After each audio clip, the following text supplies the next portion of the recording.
ஒரு ஆள் இருந்தான், நிறைய பணம் சம்பாதிச்சான். ஆனால் செலவு பண்ண மனசு வரல, கருமி. அவன் என்ன பண்ணான், சேர்த்த பணம் பூராவையும் ஒரு மரத்தடியில் புதைச்சி வச்சுருந்தான். வாரத்துக்கு ஒரு தடவை அந்த மரத்தடிக்கு வருவான், புதைச்ச இடத்த ஆவலோடு பார்த்துக்கிட்டு இருப்பான், அதுக்கப்புறம் போயிடுவான். அவ்வளவுதான். ஒரு நாள் ஒரு திருடன் வந்தான், இவன் புதைச்சி வச்சுருந்ததெல்லாம் எடுத்துகிட்டு போட்டான். இது தெரிஞ்சு போச்சு. அந்த கருமி புலம்ப ஆரம்பிச்சிட்டான். இவன் புலம்பலை கேட்டதும் அக்கம் பக்கத்தில் இருந்தவங்கெல்லாம் ஓடி வந்தாங்க. என்ன விஷயம்னு விசாரித்தாங்க. இவன் சொன்னான். ஒரு பெரியவர் கேட்டார், ஏன்ப்பா வாரம் வந்து இந்த இடத்த பார்க்குறதாக சொன்னியே, எப்போவாவது இதில் இருக்கிற பணத்தை எடுத்து செலவு பண்ணியிருக்கியா அப்படின்னு கேட்டார். நான் அப்பப்போ வந்து அதை பார்க்குறது தான் வழக்கம், அதை தொட்டதே இல்லைன்னு அவன். சரி, அப்படின்னா இப்போவும் நீ அதே மாதிரி வாரம் ஒரு தடவை வந்து இந்த இடத்த பார்த்துட்டு போகலாமே அப்படின்னாராம் அந்த பெரியவர். அதுவும் சரிதானே, எவ்வளவு காலமானாலும் அவன் அந்த பணத்தை எடுத்து செலவு பண்ண போகிறதில்ல. அப்படி இருக்கிறப்ப உள்ளே பணம் இருந்தாலும் ஒன்று தான், இல்லாமல் போனாலும் ஒன்று தான். இதிலேருந்து என்ன புரியுதுன்னா, ஒருத்தர்கிட்ட இருக்கிற பணத்தை கொண்டு அவர் பணக்காரரா ஏழையா அப்படின்னு முடிவு செய்கிறது சரியில்லை. அந்த செல்வத்தை அனுபவிக்கிற திறன், பயன்படுத்துகிற திறன், அதை வச்சு தான் அவர் ஏழையா பணக்காரரா அப்படிங்கிறத நிர்ணயம் பண்ணணும். அதுதான் சரி. செலவு பண்ண தெரியாதவன் சேகரம் பண்ணிகிட்டே இருக்கிறதுனால என்ன பிரயோஜனம்? தலைமுடியே இல்லாதவன் தாராளமாக சீப்புகளை வாங்கி சேகரம் பண்ணுறது மாதிரி தானே இது. சில சமயம் செலவு பண்ண நாம் தயாராக இருந்தால் கூட அந்த செல்வம் நமக்கு பயன்படுறதில்ல. அரேபியாவில் ஒரு நகை வியாபாரி விலை உயர்ந்த முத்துக்களை எல்லாம் அவர் வச்சு வியாபாரம் பண்ணிகிட்டு இருந்தார். அவர் ஒரு சமயம் ஒரு பாலைவனம் வழியாக போயிட்டு இருக்கிறார் ஒட்டகத்தில். அப்போது திடீர்னு கடுமையான புயல் வீச ஆரம்பிச்சுட்டுது. திசை தவறி இவர் எங்கேயோ வந்துட்டார். கூட வந்தவங்களையும் காணலை, எங்கே போனாங்களோ தெரியல. இவர் ரொம்ப பயந்து போய் அங்கே எங்கேயுமா அலைஞ்சு திரியிறார். வழியே தெரியல, பசி கடுமையாயிட்டுது. ஒட்டகத்து முதுகில் ஒரு மூட்டை இருந்தது, அதை பிரித்து பார்த்தார். உள்ளே ஏதாவது இருக்கான்னு தேடி பார்க்குறார். அது வரைக்கும் கண்ணில் தட்டுப்படாத அபூர்வமான ஒரு பை கண்ணில் பட்டுது. ஆஹா, அதில் ஏதாவது சாப்பிட்றதுக்கு இருக்கும் அப்படின்னு நினச்சி ஆவலாக அதை பிரித்து பார்க்குறார். அந்த பையில் விலை உயர்ந்த முத்துக்கள் நிறைய இருந்துதான். அப்போ தான் அவர் நினச்சாராம், விலை உயர்ந்த முத்துக்கள் கூட சாப்பிட்றதுக்கு உணவாக முடியாது அப்படிங்கிறத புரிஞ்சுக்கிட்டாராம். எந்த நேரத்தில் எது நமக்கு தேவையோ அது நமக்கு தாராளமாக கிடைக்கணும். அப்படி அது கிடைக்கிறதுக்கு நம்மக்கிட்ட இருக்கிற செல்வம் பயன்படணும். அது நமக்கும் பயன்படலாம், நம்ம மூலமாக அடுத்தவங்களுக்கும் பயன்படலாம். அதுதான் செல்வத்தின் பயன். ஒரு மரத்தடியில் ஒருத்தன் உட்காந்து அழுதுகிட்டு இருந்தான். அந்த பக்கமாக வந்த இன்னொருத்தன் ஏப்பா அழுதுகிட்டு இருக்கிறேன்னு கேட்டான். இந்த இடத்துல தான் பூமிக்கு அடியில் பணம் இருக்குது, புதைச்ச இடம் தெரியல, அதான் அழறேன் அப்படின்னா. நல்லா ஞாபகப்படுத்தி பாரு, எந்த இடத்துல புதைச்ச அப்படின்னு கேட்டான் இவன். அது எப்படி எனக்கு தெரியும், புதைச்சி வச்சிருக்கிறவன் நான் இல்லையே, எங்கள் எதிர்த்த வீட்டுக்காரன் அப்படின்னானான் இவன். அந்த ஆள் என்னை கண்ணாப்புண்ணான்னு திட்டிவிட்டான் சார், அதை நினச்சா எனக்கு ரொம்ப வருத்தமாக இருக்குது அப்படின்னு சொல்லி கவலைப்பட்டார் ஒருத்தர். இதில் கவலைப்படுறதுக்கு என்ன இருக்குது அப்படின்னார் ஒரு பெரியவர். அவர் ஒரு மகான். என்ன சார் இப்படி சொல்கிறீங்க, ஒருத்தர் நம்ம பார்த்து திட்டுனா வருத்தமாக இருக்காதா அப்படின்னார். அது எப்படி வருத்தமாக இருக்கும், திட்டுறதுங்கிறது என்ன, அது வெறும் சத்தம் தானே அப்படின்னார் அந்த பெரியவர். நம்ம ஆளுக்கு தலையை பிச்சுக்கலாம் போல் இருந்தது. இருக்காது அப்படின்னா நமக்கே அப்படி தானே தோணுது. அந்த பெரியவர் சொல்கிறது ரொம்ப பெரிய விஷயம். அதை நாம் புரிஞ்சிக்க முயற்சி பண்ணலாம்னா நடைமுறை வாழ்க்கைக்கு அது ஒத்து வர்றது மாதிரி தெரிய மாட்டேங்குது. இருந்தாலும் அந்த பெரியவர் அதுக்கு என்ன தான் விளக்கம் கொடுக்குறாருன்னு பார்ப்போமே. ஒரு ரயில் போயிட்டுருக்கு, அதில் ஒரு சாது போயிட்டுருக்கார். அந்த ரயில் வந்து அவர் ஹரித்வாரம் போயிட்டுருக்கார். அவர் ரயிலில் ஏகப்பட்ட கூட்டம். நம்ம ஊர் ரயில் கேட்க வேணும், டிக்கெட் வாங்கிட்டு கொஞ்சம் பேர், வாங்காத கொஞ்சம் பேர். அது என்னத்துக்கு அனாவசியமாக டிக்கெட் அப்படிங்கிற நினப்பில் பாதி பேர். இந்த கூட்டத்துக்கு மத்தியில் அந்த சாதுவும் போயிட்டுருக்கிறார். உட்கார்றதுக்காக இருந்த இடத்துல ஒரு ஆள் படுத்துருக்கிறான், கொஞ்சம் முரட்டு ஆசாமி. அவன் கால் பக்கத்தில் கொஞ்சோண்டு இடம் பாக்கி இருந்தது. அந்த இடத்துல இந்த சாது உட்காந்துருந்தார். மெதுவாக உட்காந்துக்கிட்டார் போய். ஆனால் அந்த ஆள் ராத்திரி பூரா இவரை காலால் உதச்சிக்கிட்டே இருக்கிறான். அது இவருக்கு ரொம்ப அவமானமாக பட்டுது. அதனால் துக்கம் ஏற்பட்டுது. இருந்தாலும் அதை ஒரு மாதிரியாக சகிச்சுக்கிட்டே இவர் வந்து சேர்ந்தார். பொழுது விடிஞ்சுது. அந்த சாது ஹரித்வார் வந்து சேர்ந்தார். அங்கே ஒரு பெரிய ஞானியை சந்தித்தார். ராத்திரி ரயிலில் அந்த ஆள் உதைச்சதையும் அதனால் தனக்கு ஏற்பட்ட துக்கத்தையும் இந்த சாது அந்த ஞானிகிட்ட சொன்னார். சொல்லிவிட்டு, ஏன் சுவாமி, எனக்கு துக்கம் ஏற்பட்டதே அது தப்பா அப்படின்னு கேட்டார். தவறு தான்னார் அந்த ஞானி. உனக்கு இன்னமும் தேக அபிமானம் போகலைங்கிறது தான் அது காட்டுது. அஷ்டாவக்கிரர் என்ன சொல்கிறார் தெரியுமா? உண்மையான ஞானி யாராவது தன்னை வந்தனை செய்தால் அதற்காக சந்தோஷப்பட மாட்டார், யாராவது நிந்தனை செய்தால் அதற்காக வருத்தப்பட மாட்டார் அப்படின்னு சொல்கிறார். நிந்தனைங்கிறது ஒரு ஒலி தான். தேகாபிமானம் இருக்கிற வரைக்கும் இந்த ஒலி நம்மளை வேதனைப்படுத்தும். நான் தேகம் இல்லை ஆத்மா அப்படிங்கிற நினைவு இருந்தால் இந்த ஒலி நம்மளை பாதிக்காது. மனு என்ன சொல்கிறார் தெரியுமா? ஒரு சாதகன் பாராட்டுதலை விஷம்னு நினச்சி பயப்படணும், அவமானத்தை அமிர்தம்னு நினச்சி சந்தோஷப்படணுங்கிறார். அவமானப்பட்டால் கவலைப்படாமல் எப்படி இருக்க முடியும் அப்படின்னு தான் நமக்கு தோணும். அதனால தான் நம்மளில் யாரும் இதுக்கு உதாரணமாக யாரையும் காட்ட முடியல. புத்தரையும் கபீரையும் உதாரணமாக காட்டுறாங்க. அவங்களுக்கெல்லாம் அவமானம் ஏற்பட்டப்போ கவலையே படலையாம். புத்தரை அவமானப்படுத்தணுங்கிறதுக்காக கௌசாம்பி ராணி ஒரு இளம் பெண்ணை கொலை பண்ணி சடலத்தை புத்தர் குடிசைக்கு முன்னாடி போட சொன்னார். போட்டாங்க. புத்தர் தான் அந்த பொண்ணை கெடுத்து கொலை பண்ணிவிட்டாருன்னு எல்லாரும் நினச்சாங்க. ஆனால் புத்தர் இதை பற்றி கவலையே படலை. அப்புறமா உண்மை தெரிஞ்சதும் புத்தர் புகழ் இன்னும் அதிகமாயிட்டுது. ஒரு பெரிய சபையில் ஒரு மோசமான பொண்ணு நுழைஞ்சி தனக்கும் கபீருக்கும் சம்பந்தம் உண்டுன்னு சொன்னான். கபீர் கவலைப்படலை. அவங்க மாதிரியெல்லாம் நாமளும் இருக்க கற்றுக்கணும். நிந்தனை, அபகீர்த்தி, அவமானம் எல்லாம் ஆண்டவன் கொடுக்குற பிரசாதம்னு நினைக்கணும் அப்படின்னு சொல்கிறார் அந்த ஞானி. இதை கேட்ட இந்த காலத்து ஆசாமி ஒருத்தர், நான் கூட அப்படி தான் சார், யாராவது அவமானப்படுத்தினா கவலைப்பட மாட்டேன். நேற்று கூட ஒருத்தர் என்ன பலார்னு அரைஞ்சுட்டார், நான் கொஞ்சம் கூட கவலைப்படலை, பேசாமல் வந்துட்டேன்னார். ஏன் அப்படி வந்துட்டீங்க அப்படின்னு. அவர் அரைஞ்சதுலேயும் ஒரு அர்த்தம் இருந்தது, அதனால தான் அப்படி வந்துட்டேன்னார். ஏன் அரைஞ்சாருன்னு கேட்டேன். 10 வருஷத்துக்கு முன்னாடி 15 ரூபா அவர்கிட்ட கடன் வாங்கினேன், அதை கேட்டு கேட்டு பார்த்துட்டு கடைசியாக தான் அரைஞ்சார் அப்படின்னார். ஆண்டவனுடைய பிரசாதம் இவருக்கு அடிக்கடி கிடைக்கும் போல இருக்குது. ஒரு அரசனும் அமைச்சரும் ஒரு நாள் ரொம்ப சாவகாசமாக பேசிக்கிட்டு இருந்தாங்களாம். அரசன் அமைச்சரை பார்த்து ஒரு கேள்வி கேட்டிருக்கார். ஏங்க அமைச்சரே, ஆசை இல்லாத ஒரு மனுஷனால் இருக்க முடியுமா அப்படின்னு. ஏன் முடியாது, துறவி அப்படிங்கிறவங்கெல்லாம் அப்படிப்பட்டவங்க தானே அப்படின்னாராம் அமைச்சர். அவங்கெல்லாம் உண்மையிலேயே ஆசையை விட்டவங்க தானா அப்படின்னு கேட்டாராம் ராஜா. அப்படி தான் இருக்கணும் அப்படின்னாராம் அமைச்சர். அப்படின்னா ஆசையே இல்லாத ஒரு உண்மையான துறவியை நான் பார்க்கணுமேன்னார். அது என்ன பிரமாதம், அதுக்கு நான் ஏற்பாடு பண்ணுறேன் அப்படின்னு விட்டார் இவர். சொல்லிவிட்டு உடனே புறப்பட்டு போனார். அங்கே தேடினார். அப்புறம் தான் அவருக்கு புரிஞ்சுது உண்மை துறவியை கண்டுபிடிக்கிறது எவ்வளவு கஷ்டமான காரியம்னு. இருந்தாலும் ராஜா கிட்ட சொல்லியாச்சே உண்மை துறவியை காட்டுறேன்னு. இப்போ என்ன பண்ணுறது? ராஜா கிட்ட சொன்னபடி நடக்கலைன்னா அவருக்கு கோபம் வந்துடும். அமைச்சர் ஒரு யோசனை பண்ணார். அவருக்கு ஒரு வழி தெரிஞ்சுது. அதுதான் சரின்னு முடிவு பண்ணார். அதாவது அந்த ஊரில் அவருக்கு தெரிஞ்ச நாடக நடிகர் ஒருத்தர் இருக்கிறார், நல்லா நடிப்பார். அவரை போய் பார்த்தார். இதை பாருப்பா, எனக்காக நீ ஒரு காரியம் செய்யணும்னார். என்னன்னு கேட்டார் அவர். நீ ஒரு துறவி மாதிரி கொஞ்சம் நேரத்துக்கு நடிக்கணும். ராஜா உன்னை பார்த்துட்டு போகிற வரைக்கும் நடி, அது போதும். அதுக்காக உனக்கு 10,000 ரூபா தரேன் அப்படின்னார். அவர் எந்த காலத்தில் இவ்வளவு பணத்தை மொத்தமாக பார்த்துருக்கார். அதனால் உடனே சரின்னு ஒத்துக்கிட்டார். அமைச்சர் அரண்மனைக்கு திரும்பி வந்தார். என்ன அமைச்சரே, இன்னுமா ஒரு உண்மையான துறவி கிடைக்கலன்னார். உண்மையான துறவி ஒருத்தரை இப்போ தான் கொஞ்ச நேரத்துக்கு முன்னாடி பார்த்து பேசிவிட்டு வர்றேன். அவர் நம்ம ஊருக்கு வெளியில் குளத்தங்கரையில் உள்ள ஒரு ஆலமரத்துக்கு அடியில் உட்காந்துருக்கிறார் அப்படின்னார் இவர். அப்படின்னா உடனே புறப்படுங்க அப்படின்னார் ராஜா. பரிவாரங்களோடு புறப்பட்டார். அங்கே அந்த மரத்தடியில் அந்த ஆள் வேஷம் போட்டுக்கிட்டு துறவி மாதிரி உட்காந்துருக்கிறான். ராஜா நேராக போனார். அந்த துறவி காலில் பொத்துன்னு விழுந்து வணங்கினார். உடனே ராணியும் அவர் காலில் விழுந்தாங்க. அடுத்தபடியாக அமைச்சர் விழுந்தார். அவருக்கு தெரியும் இது நம்ம ஆள் தான்னு. இருந்தாலும் என்ன பண்ணுறது, நேரம். அப்புறம் பரிவாரங்கள்லாம் துறவி காலில் விழுந்து ஆசீர்வாதம் வாங்கிட்டாங்க. ராஜா அப்புறமா தங்கத்தட்டில் பொன்னையும் பொருளையும் வச்சு அந்த துறவிக்கிட்ட ரொம்ப பணிவாக நீட்டுறார். தாங்கள் தயவு பண்ணி இதை ஏற்றுக்கணும் அப்படின்னு வேண்டிக்கிட்டார். அந்த துறவி பற்றில்லாமல் அதை பார்த்தார்.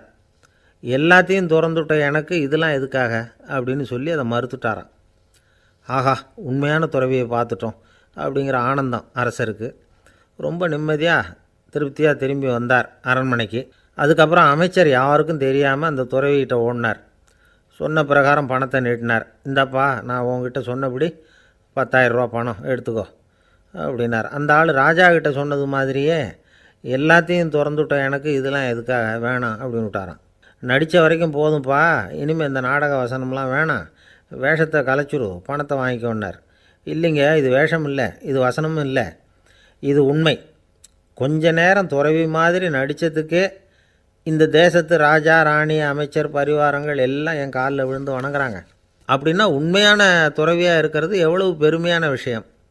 நான் உண்மையான துறவியாக ஆக போகிறேன், அப்படி முடிவும் பண்ணிட்டேன் அப்படின்னார் அந்த நடிகர். வேஷம் கூட எப்படிப்பட்ட விளைவுகளை உண்டு பண்ணுது பார்த்தீங்களா. நம்மால் ஒருத்தன் ரொம்ப வசதியாக தான் இருந்தான். ஒரு நாள் அவன் சொத்து பூரா திருட்டு போயிட்டுது. அதுக்கப்புறம் இவன் துறவி மாதிரி ஆகிட்டான். ஊர் ஊராக சுற்றினான். ஒரு குருநாதரை தேடி கண்டுபிடிச்சான். அவர்கிட்ட சீடனாக சேர்ந்துக்கிட்டான். அவனை பார்த்து ஒருத்தர் கேட்டார், நீ உண்மையான சீடன் தானான்னு. இல்லைங்க, சீடன் மாதிரி நடிச்சுக்கிட்டு இருக்கிறேன் அப்படின்னா. அது குரு துரோகம் இல்லையா அப்படின்னு கேட்டார் அவர். இல்லைங்க, நான் பண்ணது குரு துரோகம் இல்லை, என் குரு பண்ணது தான் துரோகம். என்னுடைய பணத்தை கொள்ளையடித்தது இவர் தான். அதை எங்கே வச்சுருக்காருன்னு கண்டுபிடிக்கிறதுக்காக தான் இவர்கிட்ட வந்து சீடனாக சேர்ந்துருக்கிறேன் அப்படின்னா. ஒரு சின்ன பையன் வந்தான். அவனை பார்த்து ஒரு கேள்வி கேட்டோம். ஏன்ப்பா உங்கள் வீட்டில் அம்மா புத்திசாலியா அப்பா புத்திசாலியா அப்படின்னு. அவன் அலட்சியமாக நம்மளை பார்த்து சிரிக்கிறான். என்ன சார் இது, இந்த காலத்தில் இது கூட தெரியாமல் இருக்கிறீங்களே அப்படிங்கிறான். ஒரு சின்ன பையன் நம்மளை பார்த்து இப்படி கேட்டு விட்டானே அப்படின்னு நினைக்கிறப்போ நமக்கு ஒரு மாதிரி ஆகிடும். அதுக்கப்புறம்தான் இந்த தாத்தா பாட்டிலாம் சொல்கிற ஒரு கதை ஞாபகத்துக்கு வந்தது. அது என்ன கதை தெரியுமா? ஒரு ஊரில் ஒரு அம்மாவும் பிள்ளையும் இருந்தாங்களாம். அந்த மகனுக்கு திடீர்னு தேசாந்திரம் போய் வரணும்னு ஆசை வந்துட்டுது. ஊர் ஊராக போய் சுற்றி பார்க்கணுங்கிற ஆசை. அந்த அம்மாவுக்கு இது பிடிக்கல. மகனை பிரிஞ்சு இருக்கிறதுக்கு அவங்க மனசு இடம் கொடுக்கல. வேணாப்பான்னு சொல்லி பார்த்தாங்க, அவன் கேட்கல. திடீர்னு புறப்படவும் செஞ்சுட்டான். சரி, இனிமேல் அவனை தடுக்க முடியாதுன்னு முடிவு பண்ணிட்டாங்க அந்த அம்மா. இருந்தாலும் புத்திசாலித்தனமாக ஒரு யோசனை பண்ணாங்க. மகனை கிட்டத்தில் கூப்பிட்டாங்க. அவங்ககிட்ட சொன்னாங்க, இதை பாருப்பா, நீ தேசாந்திரம் போகிறதுன்னு தீர்மானம் பண்ணிவிட்ட, அதை நான் தடுக்கலை, போயிட்டு வந்துடும். ஆனால் போகிறதுக்கு முன்னாடி எனக்கு ஒரு வாக்குறுதி கொடுத்துட்டு போ அப்படின்னாங்க. போகிறப்போ ராத்திரியாக இருந்தாலும் பகலாக இருந்தாலும் சரி, புளிய மரத்து நிழலில் தான் தங்கணும். திரும்பி வர்றப்போ இரவும் பகலும் நீ வந்து வேப்ப மரத்து நிழல்லே தங்கணும் அப்படின்னாங்க. சரி, அப்படியே செய்கிறேன்னு சொல்லி வாக்குறுதி கொடுத்தான் பையன். புறப்பட்டு போனான். போகிற வழியில் புளிய மரத்து நிழல்லே தங்கினான், தூங்கினான். அப்படி போய்கிட்டே இருந்தான். 7ஆவது நாள் அவன் உடம்பு சுகமில்லாமல் போயிட்டுது. ரொம்பவும் பலவீனமாயிட்டான். இனிமேல் நடக்க முடியாதுங்கிற நிலைமை வந்துட்டுது. யோசித்து பார்த்தான். சரி, இதுக்கு மேலே வந்து போக வேண்டாம் அப்படின்னு முடிவு பண்ணிவிட்டு திரும்பி வர ஆரம்பிச்சிட்டான். திரும்பி வர்றப்போ வழியில் வேப்ப மரத்து நிழல்லையே தங்கி தங்கி வந்தான். நாளுக்கு நாள் உடம்பு சரியாக வந்துட்டுது. 7ஆவது நாள் வீட்டுக்கு வந்து சேர்றான். உடம்பு பழையபடியே கலகலப்பாயிட்டுது. பூர்ண சுகம். தேசாந்திரம் போன பையன் திரும்பி வந்துட்டானே அப்படின்னு அந்த அம்மா ஆச்சரியப்படலை. ஏன்னா அவங்களுக்கு தெரியும் இப்படி ஆகும்னு. பையன் சீக்கிரமாக திரும்பி வரணுங்கிறதுக்காக தான் அவங்க அந்த யோசனையை சொன்னாங்க. என்ன விஷயங்கிறதையும் அவங்களே சொன்னாங்க. மகனே, புளிய மரத்து நிழல் உடம்புக்கு உஷ்ணத்தை கொடுக்கும், சீக்கம் உண்டாக்கும். அதனால் நீ வந்து தொடர்ந்து புளிய மரத்து நிழலில் தங்கினாவே நோய்க்கு வந்து ஆளாயிட்ட. அதனால் பயணத்தை வந்து முடிச்சுக்கிட்டு திரும்பி வரணுங்கிற முடிவுக்கு வந்துட்ட. திரும்பி வர்றப்போ நீ தங்கினது வேப்ப மரத்து நிழல். அது உடம்புக்கு வந்து குளிர்ச்சியை தரக்கூடியது, நோயை தீர்க்கக்கூடியது. அதனால் சுகமாக வீட்டுக்கு வந்து சேர்ந்துட்ட. உன்னோட தேசாந்திர பயணத்தை தடுக்கிறதுக்காக தான் இப்படி பண்ணினேன் அப்படின்னாங்களாம் அந்த அம்மா. பார்த்தீங்களா அம்மாவோட புத்திசாலித்தனத்தை? அப்பாவாக இருந்தால் இப்படியா பண்ணுவார்? ஒரு அப்பா வந்து பையன்கிட்ட 10 ரூபா கொடுத்து இதை எடுத்துக்கிட்டு அடுத்த ஊருக்கு போய் அங்கே இருக்கிற மாமா கிட்ட இதை கொடுத்துட்டு வாடா, வழியில் எங்கேயாவது மரத்தடியில் படுத்து தூங்கி விடாதே அப்படின்னு எச்சரிக்கை பண்ணி அனுப்புனாராம். பையனுக்கு எச்சரிக்கையாக வாழறது எப்படிங்கிறத கற்றுக் கொடுக்கறதுக்காக இப்படி பண்ணார். அவன் பணத்தை வாங்கிட்டு போனான். அப்பா சொன்னதை மறந்துட்டு ஒரு மரத்தடியில் படுத்து தூங்கிட்டான். அவனுக்கு தெரியாமல் அவன் பின்னாடியே போன அப்பா அவன் கையில் இருந்த அந்த 10 ரூபாயை நைஸாக எடுத்துகிட்டு வந்துட்டார். அவன் பையில் தானே வச்சுருந்தான், அது தெரியாமல் எடுத்துகிட்டு வந்துட்டார். அவன் தூங்கிக்கிட்டு இருக்கான். எடுத்துகிட்டு ஒரு மறுபடியும் வீட்டுக்கு வந்துட்டார். பையன் முழிச்சுக்கிட்டு பையை தடவி பார்க்குறான், பணத்தை காணும். அழுதுகிட்டே திரும்பி வந்தான். அப்பா கிட்ட விஷயத்த சொன்னான். அப்பா சிரிச்சுக்கிட்டே சொன்னார், அதுக்கு தான்ப்பா ஆரம்பத்திலேயே எச்சரிக்கை பண்ணினேன், இனிமேலாவது நீ ஜாக்கிரதையாக இருக்கணும் அப்படிங்கிறதுக்காக தான் இப்படி பண்ணினேன். அந்த பணம் எங்கேயும் போயிடலை, நான் தான் அதை உனக்கு தெரியாமல் எடுத்து வச்சிருக்கிறேன். இதோ பாரு அப்படின்னு சொல்லிட்டு சைடு பாக்கெட்டில் கையை விட்டா அது ஓட்டையாக இருக்குது. அதை எவனோ ஏற்கனவே கத்திரிச்சு எடுத்துகிட்டு போட்டான். இப்போ அப்பா முகத்தில் அசடு வழிஞ்சுதான். அள்ள அள்ள குறையாதது அக்ஷய பாத்திரம், அது நமக்கு தெரியும், கேள்விப்பட்டிருக்கிறோம். ஆனால் போட போட நிரம்பாத ஒரு பாத்திரம் உண்டு. அது என்ன தெரியுமா?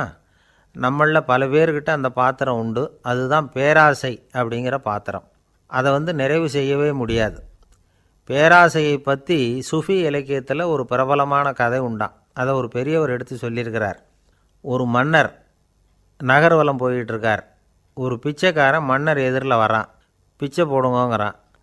என்னுடைய அமைதியை கெடுக்காதே போங்கிறார் மன்னர். அவன் சிரிக்கிறான்.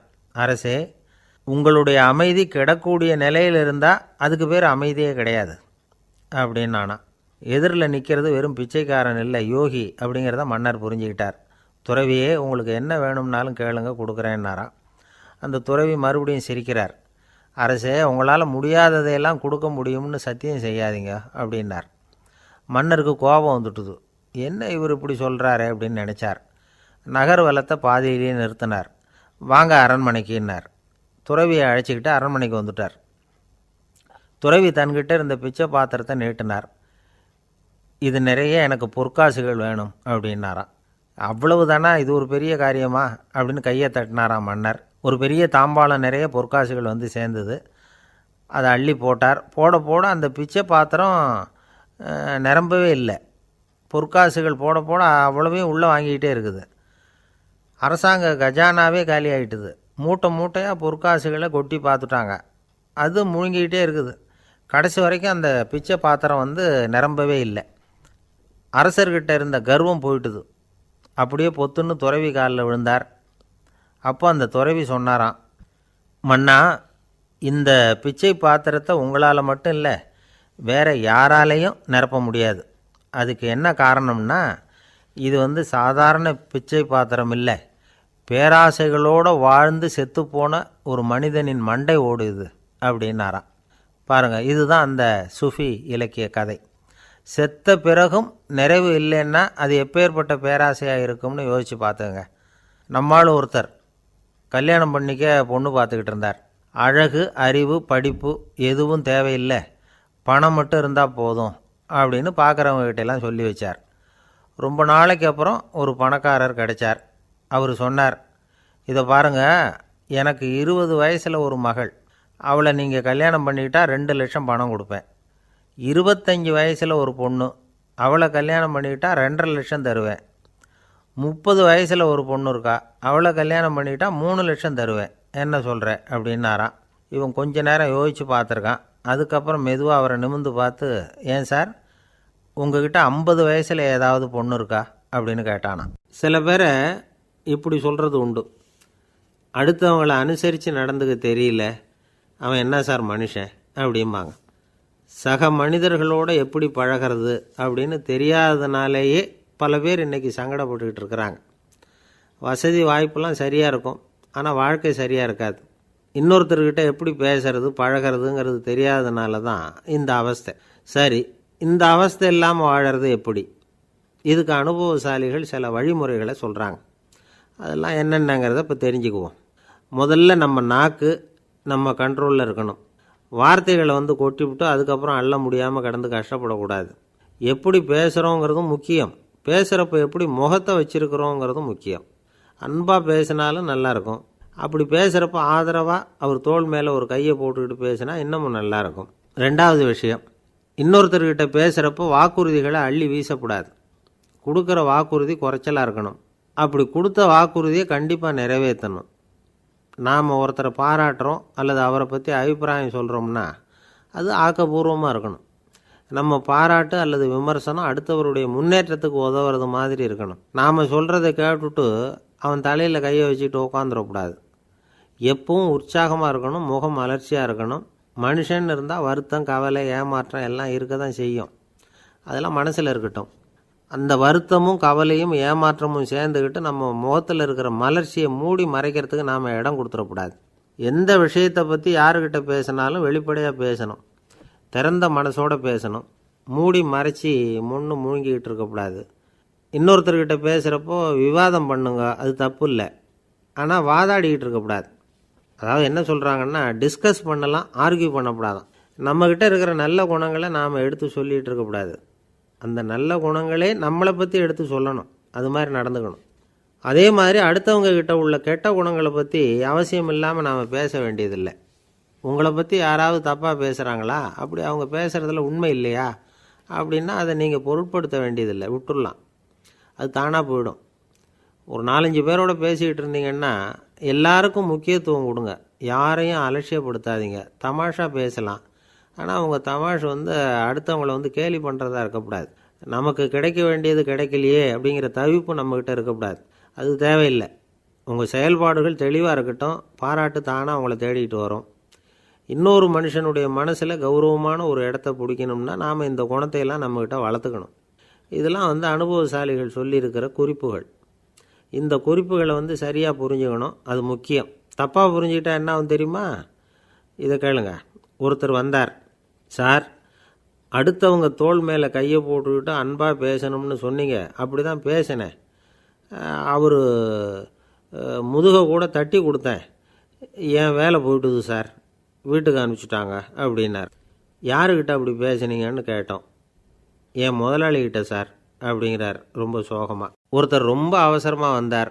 சார், மனுஷன் நிம்மதியாக இருக்கிறதுக்கு என்ன வழின்னு கேட்டார். சீக்கிரமாக ஒரு கல்யாணத்தை பண்ணிங்க, எல்லாம் சரியாக போடும் அப்படின்னோம். அவர் ஒரு மாதிரியாக பார்த்தார். ஏற்கனவே எனக்கு கல்யாணம் ஆகிட்டுது சார், அதனால தானே நிம்மதியாக இருக்கிறதுக்கு வழி கேட்குறேன் அப்படின்னார்.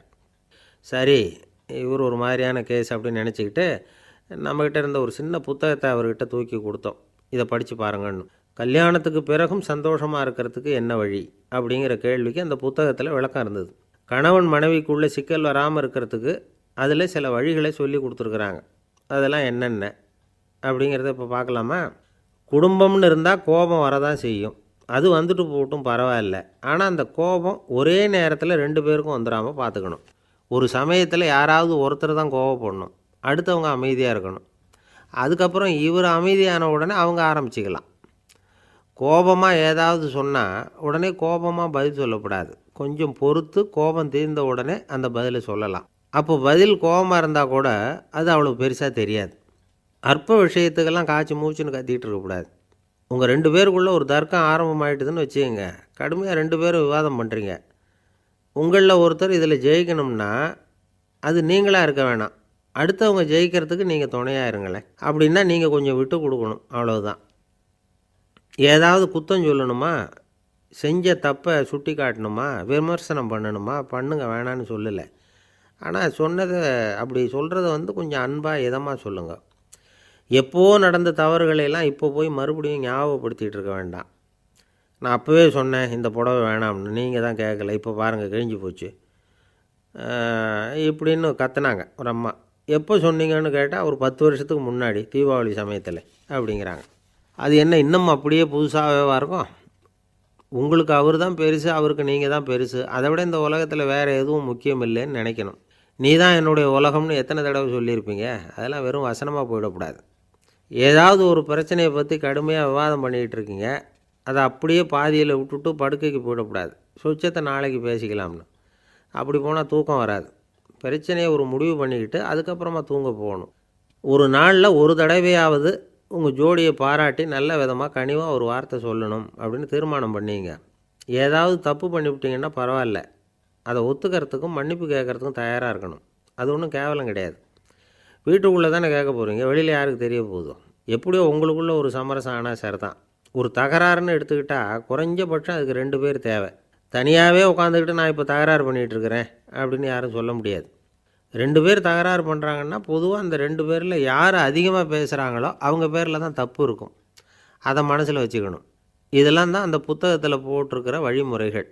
இவ்வளவும் சரியாக வரலைன்னா அப்புறமா சொல்லுங்கள், வேறு புத்தகம் ஏதாவது இருக்கான்னு தேடுவோம். ஒரு கணவன் தன்னுடைய மனைவியை அழைச்சிட்டு ஒரு மனோதத்துவ டாக்டர்கிட்ட வந்தாராம். டாக்டர், எங்களுக்கு கல்யாணம் ஆகி 30 வருஷ காலமாக நாங்கள் ஒரு விஷயத்தில் கூட ஒத்து போனதில்லை அப்படின்னு ஆரம்பித்தார். உடனே அந்த அம்மா குறுக்கிட்டு, அது 30 வருஷம் இல்லை 32 வருஷம் அப்படின்னாங்களாம். ஒருத்தர் இருக்கார், நல்ல உத்தியோகத்தில் தான் இருக்கிறார். ஆனால் எப்போ பார்த்தாலும் முகத்தை வெறுப்பாக வச்சுருப்பார். அப்படியே வருவார் போவார். ஏன் சார் இப்படி இருக்கிறீங்க அப்படின்னு விசாரித்தோம். ஏன்டா இந்த வேலைக்கு வந்தோம்னு இருக்குது சார் அப்படின்னார். உங்கள் வேலை உங்களுக்கு பிடிக்கலையா அப்படின்னு கேட்டோம். இல்லைன்னார். இப்படிப்பட்டவங்க வெற்றிகரமான வாழ்க்கை வாழ முடியாது. இது நிபுணர்கள் கருத்து. வேலையை நேசிக்க தெரிந்தவர்கள் வெற்றி பெறுவார்கள் அப்படிங்கிறாங்க அவங்க. எந்த துறையாக இருந்தாலும் சரி, அந்த துறையில் வெற்றிகரமாக இருக்கிறவங்கள விசாரித்து பாருங்கள். எனக்கு என்னுடைய வேலை ரொம்ப பிடிக்கும் அப்படின்னு சொல்கிறவங்களாக தான் இருப்பாங்க. அப்படி இருந்தால் தான் அது வெற்றிகரமாக இருக்க முடியுது அவங்களால. ஒருத்தனுக்கு பிடித்தமான பொழுதுபோக்கே அவனுடைய தொழிலாக இருந்துட்டுதுன்னா அவனை மாதிரி கொடுத்து வச்சவன் வேறு யாரும் இல்லை அப்படிங்கிறார் பெர்னாட் ஷா. ஒரு தடவை மன்னர் ஹுமாயூன் உயிரை தண்ணீர் மொண்டு ஊற்றுகிற தொழிலாளி ஒருத்தர் காப்பாற்றினாராம் அந்த ஹுமாயூன் உயிரை. உடனே மன்னர் கேட்டிருக்கார், உனக்கு என்ன வேணும்னாலும் கேளு தரேன், உயர் பதவி வேணுமா அப்படின்னு கேட்டாராம். மன்னா, மக்களின் தாகம் தீர்க்கக்கூடிய இந்த பணியை விட உயர்ந்தது உண்டா அப்படின்னாராம் அந்த தொழிலாளி. அவரால் அவருடைய வேலையை நேசிக்க முடிஞ்சுது, அதனால் மகிழ்ச்சியாக இருக்க முடிஞ்சுது. நாமெல்லாம் அப்படி இல்லை. வேலை கிடைக்கிற வரைக்கும் கிடைச்சா போதும் அப்படின்னு இருக்கோம். கிடைச்சதுக்கப்புறம் ஏன்டா இந்த வேலைக்கு வந்தோம்னு ரொம்பவும் அழுத்துக்குவோம். சரி, நாம் இருக்கிற இடத்துல நாம் வெற்றிகரமாக இருக்க வழி உண்டா அப்படின்னா உண்டுன்னு சொல்கிறாங்க. அதாவது மன இயல் நிபுணர்கள் இருக்கிறாங்க இல்லையா, அவங்க அதுக்கு முக்கியமாக 6 வழிகள் சொல்கிறாங்க. நீங்கள் ஒரு அலுவலகத்தில் வேலை பார்க்குறவரா அப்படின்னா இதை கேளுங்க. அதாவது உங்கள் மேலதிகாரி எதிர்பார்ப்புக்கு தகுந்த மாதிரி உங்கள் வேலை இருக்குதா? அப்படி இல்லைன்னா முதல்ல உங்கள் வேலையின் தரம் உயரணும். உங்களுக்கு மேலே கீழே வேலை பார்க்குற பணியாளர்கள்கிட்ட நல்ல விதமாக பழகுறீங்களா? அந்த உறவு முறையில் ஏதாவது குறை இருந்தால் அதை கண்டுபிடிச்சி சரி பண்ணுங்கள். நம்பிக்கைக்கு உரியவர் அப்படின்னு நீங்கள் பேர் எடுக்கணும். நீங்கள் எடுக்கிற முடிவு நல்ல முடிவாக தான் இருக்கும் அப்படின்னு அடுத்தவங்க சொல்லணும். உங்கள் தோற்றத்துக்கு முக்கியத்துவம் கொடுங்க. இது மனம் உடல் ரெண்டும் சம்மந்தப்பட்டது. அதனால் மனசையும் ஆரோக்கியமாக வச்சுருக்கணும், உடம்பையும் ஆரோக்கியமாக வச்சுருக்கணும். உங்களுடைய நிர்வாகம் செயல்படுற விதத்தை நல்லா புரிஞ்சு வச்சுக்கணும். உங்களுடைய நிர்வாகம் இப்போ ஒரு காரியம் செய்யுதுன்னு வச்சுங்க, ஏன் அப்படி செய்யுது, எதுக்காக அப்படி செய்யுது, அதனுடைய குறிக்கோள் என்ன, அது நீடிக்கிறதுக்கு காரணம் என்ன, இதையெல்லாம் தெரிஞ்சுக்கணும். சிரிப்புக்கு வஞ்சகம் பண்ணக்கூடாது. நல்லா சிரிக்கணும், அப்போ தான் அது திரும்ப கிடைக்கும். கடந்த கால தோல்வியை பற்றி கவலைப்படக்கூடாது. முதலாளி விருப்பம் தெரிஞ்சு நடந்துக்கிறது நல்லது தான். அதுக்காக காக்கா பிடிக்கணுங்கிற அவசியம் இல்லை. உங்களுக்கு ஒரு பொறுப்பான வேலை கிடைக்குது, உடனே சத்தம் குழப்பம் அப்படின்னு சூழ்நிலையை இறுக்கமாக ஆக்கிடக்கூடாது. எந்த சூழலையும் இயல்பாக கையாளக்கூடியவர் அப்படிங்கிறத காட்டணும்.